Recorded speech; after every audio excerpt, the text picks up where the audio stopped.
আমি নিজে একজন কর্মী, ঠিক আছে, সরকার দলীয় কর্মী, আমি ভোট দিব, ঠিক আছে। হ্যাঁ, আমি আমার একটা শখ যে হ্যাঁ এই মেশিনে ফার্স্ট টাইম আমি ভোট দিতেছি। হ্যাঁ, আমি নিজে একজন ছাত্রলীগ কর্মী, আমি দিব।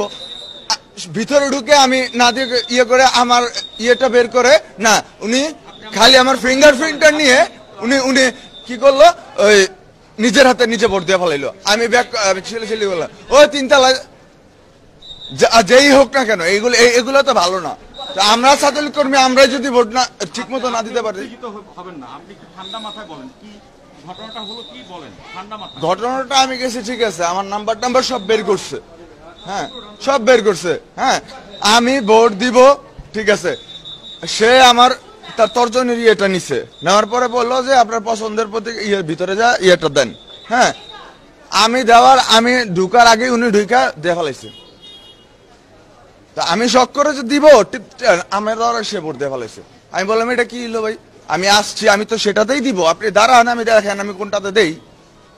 তো আমি ওনার বলতেছি যে ভাই ফার্স্ট মেশিন ভোট দিতেছি, হ্যাঁ দেখি আমি একটু টিপ দিয়ে, না উনি ভোট দিয়ে ফেলাইছে, ভোট দিয়ে বের হয়ে গেছে, নৌকাতে দিছে। তা আমিও তো নৌকাতে দিতাম, যাই হোক, কিন্তু আমি রাইয়া মেজাজ গরম হয়ে গেছে এই কারণে। এইটা কি, আমিও তো নৌকাতেই দিব, আমি তো নৌকারই কর্মী।